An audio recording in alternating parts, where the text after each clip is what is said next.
loob. Oh my God. Nandito po tayo ngayon sa McDonald's para kumain ng breakfast.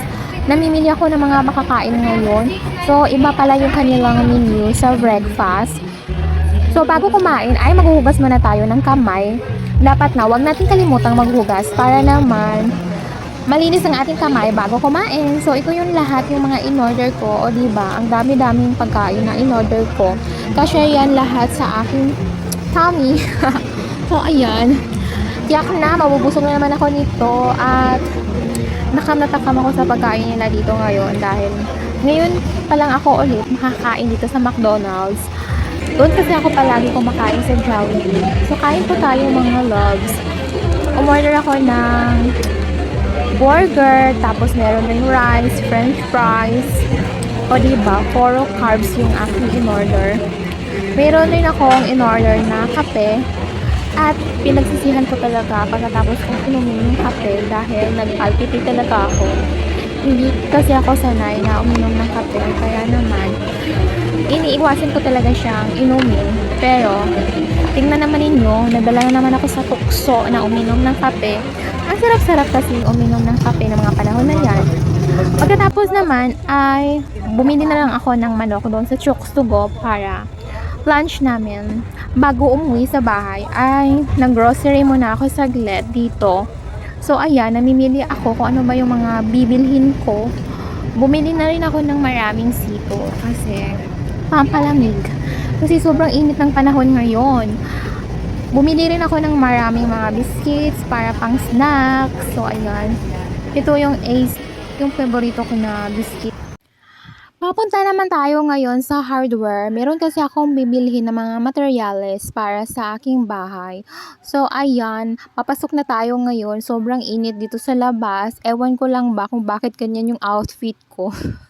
Hindi na mabagay sa panahon ngayon na sobrang init. Feel na feel ko lang kasi yung mga pinapanood ko ng mga K-drama. Kaya yan, ganyan, gustong-gusto ko yung ganyang mga outfitan. Pagkatapos ko pumunta doon sa hardware, ay tumungo naman ako dito sa palengke para bumili ng isda or ano pang magandang iulam. So, namimili ako niyan. So, nakapag-decide ako na karning baboy na lang yung bibilhin ko. O, diba? Para talaga akong bida doon sa K-drama kasi yung outfit ko ay mahahalin tulad talaga doon sa mga bida sa K-drama. So, bago umuwi, ay bumili na rin ako ng maraming prutas. Bumili ako ng grapes, tapos orange, apples, at mangga. Iyan yung palagi na binibili ko dito sa palengke. So, ayan, medyo natagalan pa ako kasi pinipili ko pa yung hindi pa bulok na prutas.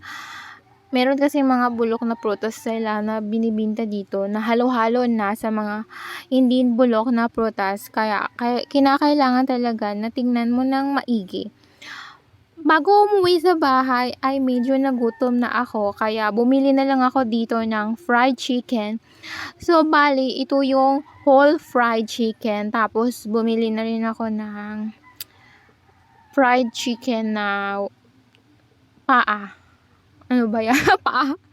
Ewan ko lang ba ano pinagsasabi ko. Basta, iba't ibang klase ng parte ng manok yung binili ko dito. Tapos, yung whole fried chicken din.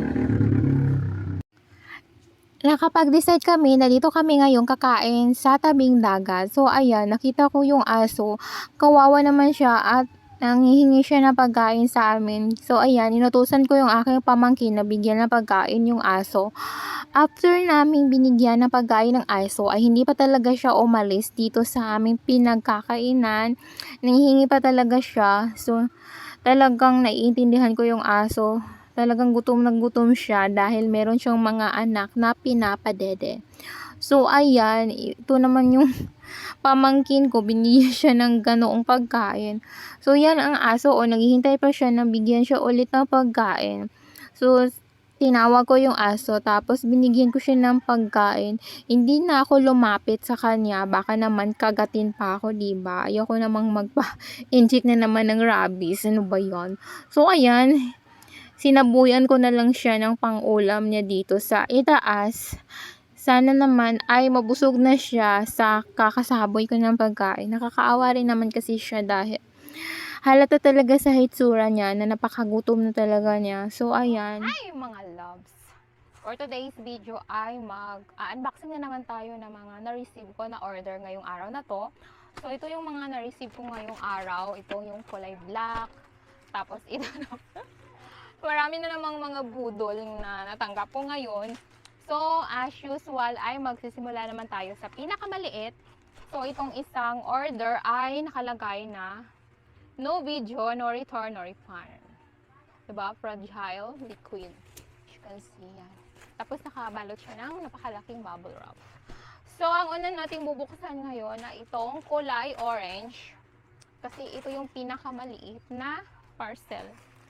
So, yan. Bubuksan na natin mga loves. Yan! Gusto kong i-share sa inyo kung ano ba itong pinag-order ko. Yan. O, ito na mga loves, o. Naka-bubble wrap rin siya sa loob. Oh my God. Ano kaya itong pinag-order ko? No? Ang dami-dami ko namang pinag-order. Yan mga loves! Excited na ako. Excited na ako dito mga loves. Kasi talagang ito na yung pinagkakaabalahan ko ngayong mga nakaraang araw. Ito mga loves, oh. Yan! Mga pocket box loves. Tapos nakikita naman nyo ito. Napakakapal. Nag-sale kasi sila. Tapos, ang gaganda pa, oh. Yan. Talagang brand new pa siya, mga loves. Ang kapal niya, loves. So, ito naman yung isa. Makapal rin siya, loves. As you can see. Diba? Wow, excited na akong basahin to. So, ito namang apat ay favorite author ko. Nandito si Rustan. O, diba? So, ang pangalawa naman nating bubuksan ngayon, mga loves, ay itong kulay black. Kinakailangan ko kasi ito, mga loves, kasi mag-travel ako, mga loves. Tapos, kinakailangan ko to. Ito siya, mga loves, oh. Umorder ako ng ganito, mga loves, para matimbang ko yung aking luggage kung ilang kilo na ba siya. Sana lang good quality nun. Kasi nag-expect ako na maganda. Kasi maganda naman yung mga reviews na nakita ko doon sa shop nila. So, ito na mga loves. Oh, I shoot. Hindi pa pala. Meron pa palang styrofoam. Chan-chararan! Shut up. So, ito na siya mga loves. Ang ganda, diba? Tapos, affordable lang siya mga loves. Yan. Yan mga loves. Wow! Ang ganda niya mga loves. Diba? Ang kinis. Salamat naman at hindi nasira. Yan. So, ito naman ang bubuksan natin yung pinakamalaki. Yan. Diba? Pinakamalaki. Pinakamaliit hanggang sa pinakamalaki. Ano ba? Aray. So, ito na mga loves. Nakabalot siya ng maayos. Well, package talaga siya mga loves. Sana lang walang mga damage. So, ito na siya. Guess! Guess! Ano kaya ito? Ano kaya ito? Oh my gosh. Nag-sale kasi sila loves. Kaya marami akong in-order na ganito. Diba? Ang dami.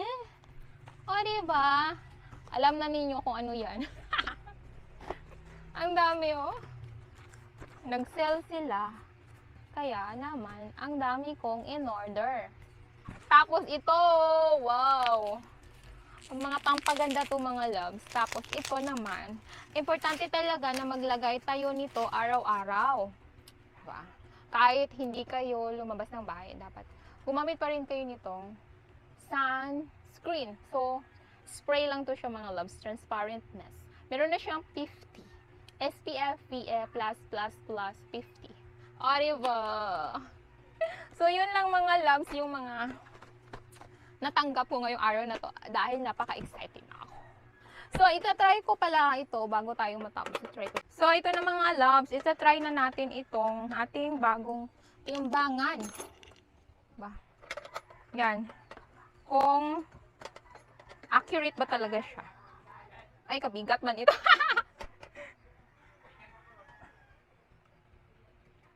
Yan mga loves. Ang bigat. Diba? Grabe ang bigat. Dapat pa yatain natin itong i-set sa 1, ganyan. Tapos, yan, pwede na siyang patimbang. Yan. Wow! Malapit na pala tayong mag-exceed. Yan! Accurate siya mga loves. So, yun lang. Bye-bye!